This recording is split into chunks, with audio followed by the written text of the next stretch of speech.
The United States, a nation built on the rule of law, found itself at a crossroads with the verdict in the case of Donald J. Trump. This wasn't just another news cycle, this was history unfolding in real time. For the first time in American history, a former president faced the full weight of the justice system. The nation held its breath as the verdict reverberated through the halls of justice, sending shockwaves across the political landscape. The world watched with bated breath.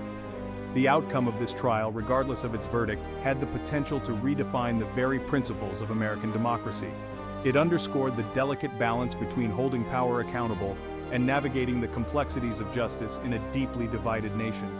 The trial itself had been a spectacle, captivating the attention of millions across the globe. News outlets buzzed with analysis, legal experts dissected every twist and turn, and social media became a battleground of opinions. The weight of the moment was undeniable. The verdict, whatever it may be, was not just about Donald Trump, it was about the future of America. It was about the resilience of its institutions, the integrity of its judicial system, and the enduring power of its democratic ideals. The outcome of this trial will forever be etched in the annals of American history. It serves as a stark reminder that no one, not even a former president, is above the law. As the nation grapples with the implications of this historic verdict, one thing remains clear. The future of American democracy hangs in the balance.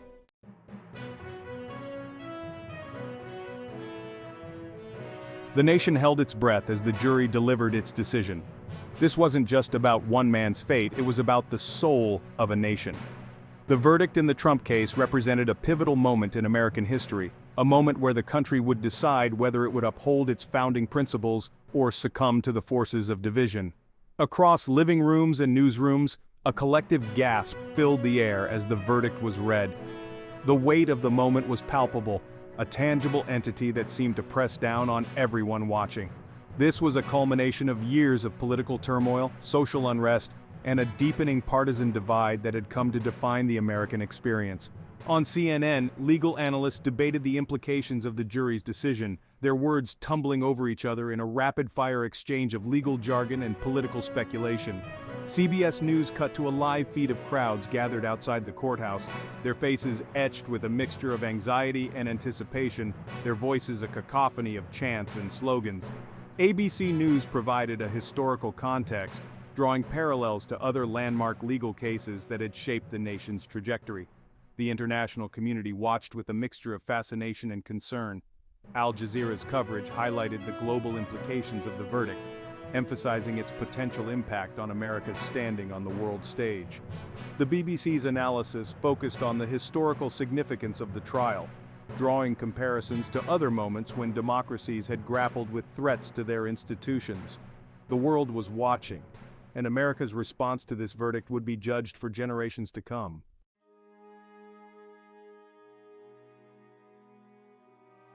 The immediate aftermath of the verdict was a maelstrom of emotions. Relief, anger, disbelief, and vindication warred within the hearts of a nation deeply divided. The streets of major cities, from New York to Los Angeles, became a stage for impromptu rallies. Protests, both for and against the verdict, erupted across the country, a visible manifestation of the raw emotions coursing through the nation's veins. News crews, hungry for reactions, swarmed the streets, microphones thrust towards anyone willing to share their thoughts. The air crackled with tension, the unspoken fear of unrest hanging heavy in the air. Police presence was heightened, a stark reminder of the fragility of peace in these polarized times. The verdict, it seemed, had done little to heal the wounds of division. If anything, it had ripped them open further. Inside the courtroom, the atmosphere was electric. The weight of the moment was palpable, a tangible entity that seemed to press down on everyone present. Journalists scribbled furiously, trying to capture the raw emotions etched on the faces of those who had just witnessed history unfold. Legal experts, their voices hoarse from hours of commentary, dissected the verdict's implications, their words broadcast live to a nation hungry for answers. The verdict had been delivered, but the trial's impact was only just beginning to reverberate. The nation, still reeling from the shock, braced itself for the aftershocks, the long-term consequences of this historic judgment. The American experiment, it seemed, was facing its most perilous test yet.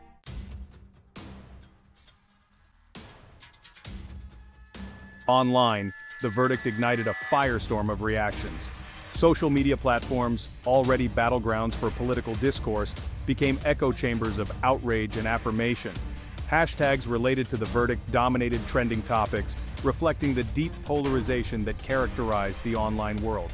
The digital divide, mirroring the real-world one, grew wider with every tweet, post, and share. Supporters of the verdict hailed it as a victory for justice, a testament to the enduring strength of American institutions. They shared news articles and opinion pieces that aligned with their views, their feeds becoming a chorus of validation. Their digital celebrations, however, were often laced with a sense of relief rather than unbridled joy, a reflection of the gravity of the situation. Opponents of the verdict expressed their anger and frustration, decrying what they perceived as a miscarriage of justice. Conspiracy theories flourished, fueled by misinformation and a deep distrust of established institutions. Their online spaces became breeding grounds for resentment and calls for resistance, further deepening the existing divides. The digital sphere, once hailed as a democratizing force, had become a breeding ground for extremism and polarization. The verdict, instead of fostering understanding and dialogue, had only served to amplify the existing divisions within American society. The online world, it seemed, reflected the worst aspects of the offline world, a stark reminder of the challenges facing democracy in the digital age.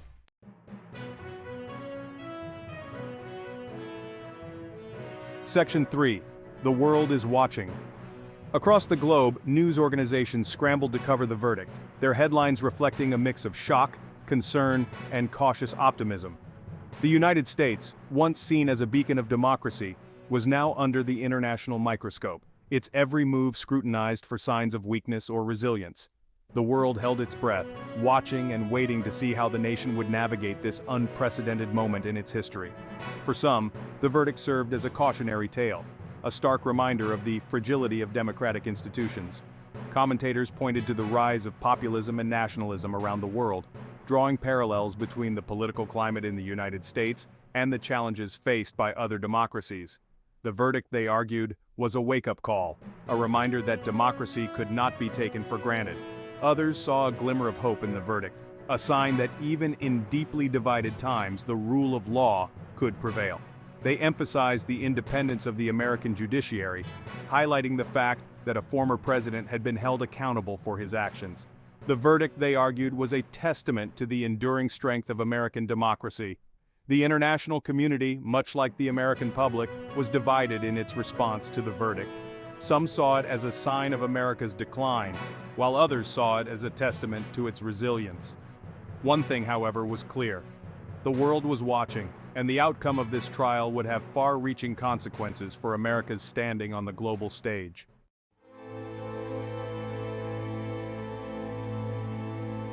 Section 4. A House Divided. In the wake of the verdict, the United States found itself at a crossroads. The nation, already deeply divided along political, social, and ideological lines, seemed more fractured than ever. The verdict, instead of serving as a unifying moment, had only exacerbated the existing divisions, pushing the country further down a path of uncertainty and unrest. Political analysts warned of a potential constitutional crisis, highlighting the deep distrust in government institutions and the potential for violence and unrest. The two-party system, already strained by years of partisan gridlock, seemed to be on the verge of collapse, unable to contain the anger and frustration of its constituents. The very fabric of American democracy, it seemed, was being tested. Civil society organizations called for calm and unity, urging Americans to engage in respectful dialogue and to uphold the principles of democracy. Religious leaders preached messages of peace and reconciliation, reminding their congregations of the importance of empathy and understanding.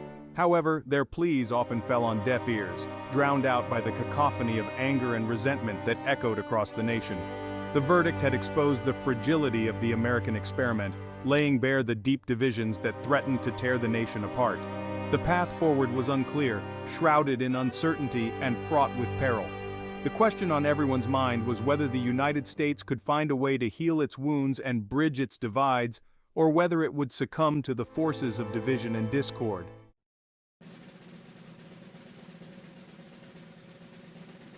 Section 1. The Biden Factor. As the dust settled on the Trump verdict, all eyes turned to the 2024 presidential election. Joe Biden, having declared his candidacy for re-election, found himself at the center of a political firestorm. The nation, still reeling from the events of the past few years, looked to Biden for stability, for leadership, for a way forward. Could he, at this critical juncture, unite a deeply divided nation and restore faith in American democracy? The stakes were higher than ever. The outcome of the election would have far-reaching consequences not just for the presidency, but for the balance of power in Washington. The Supreme Court, now a focal point of national attention, hung in the balance. A Biden victory, many believed, could pave the way for a dramatic reshaping of the court, potentially altering the course of American jurisprudence for generations to come. Biden, however, remained cautious. He understood the gravity of the situation, the fragility of the moment. In his public addresses, he called for unity, for healing, for a return to civility in American politics. He emphasized the need to uphold the rule of law, to respect the independence of the judiciary, and to protect the integrity of American democracy. His words, measured and deliberate, aimed to soothe the nation on edge, to offer a sense of hope amidst the uncertainty. Yet, beneath the surface of Biden's calls for unity lay a deep-seated tension, a recognition of the monumental challenges that lay ahead. The nation was deeply polarized, its citizens divided on fundamental issues of justice, equality, and the very meaning of America. The political landscape was treacherous, fraught with partisan gridlock and a deep distrust of government institutions. Biden, if he were to succeed, would need to navigate these treacherous waters with the utmost care, for the fate of the nation rested on his shoulders.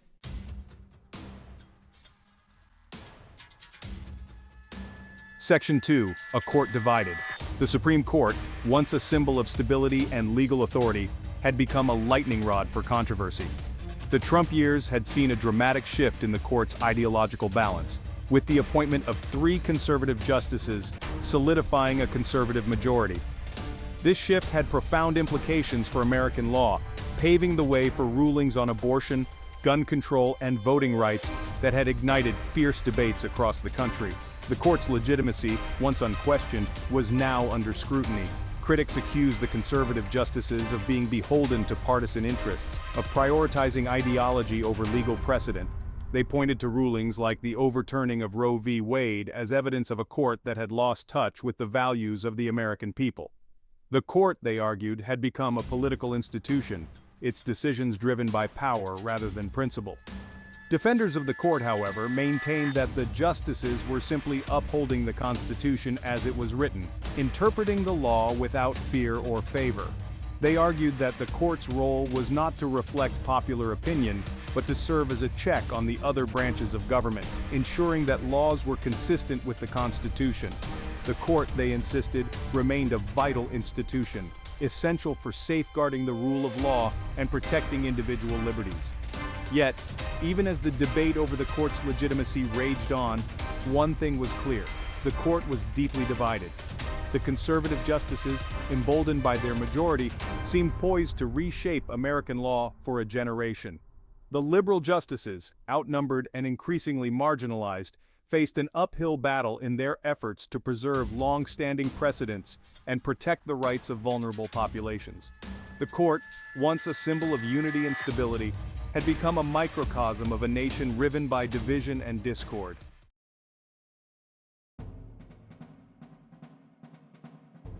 Section 3. Alito on the brink. Among the conservative justices, Samuel Alito emerged as a particularly polarizing figure. Known for his sharp intellect, his unwavering conservative ideology, and his scathing critiques of liberal jurisprudence, Alito had become a lightning rod for criticism from the left. His authorship of the majority opinion in Dobbs v. Jackson Women's Health Organization, which overturned Roe v. Wade, had solidified his status as a hero to conservatives and a villain to liberals. Alito's critics accused him of being a partisan hack, of allowing his personal beliefs to cloud his judgment. They pointed to his public statements criticizing the court's decision in Obergefell v. Hodges, which legalized same-sex marriage, as evidence of his willingness to overturn settled law. They argued that his presence on the court posed a grave threat to individual rights and the rule of law. Alito's defenders, however, praised him as a brilliant jurist, a staunch defender of the Constitution, and a courageous voice against judicial activism. They argued that his critics were motivated by a partisan agenda, that they sought to silence a conservative voice on the court. They insisted that Alito was simply upholding his oath to interpret the Constitution faithfully, regardless of the political consequences. The debate over Alito's legacy, much like the debate over the court itself, reflected the deep divisions within American society. His supporters saw him as a champion of conservative values, a bulwark against liberal overreach. His detractors saw him as a threat to democracy, a judicial activist determined to impose his ideology on the nation.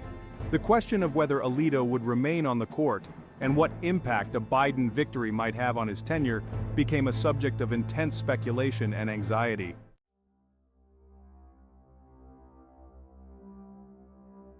Section 4: The Shadow of Precedent.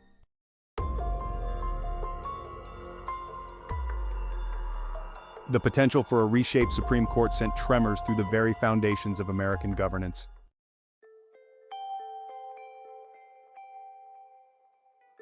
The potential for a liberal-leaning Supreme Court sent ripples of anticipation and anxiety across a broad spectrum of policy areas.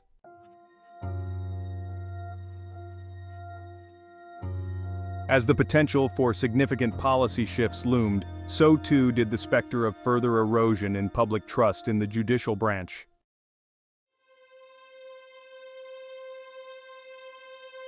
The United States, once a beacon of democratic ideals, found itself navigating uncharted waters.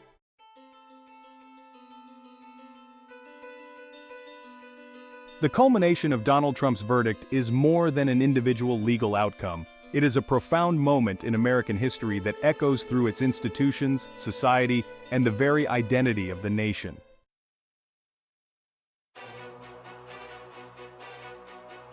The role of the Supreme Court in the wake of Trump's verdict cannot be overstated.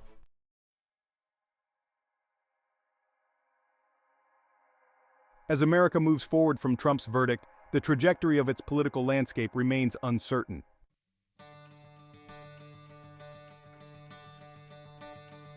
The ongoing developments call for a renewed emphasis on civic engagement and public participation in the democratic process.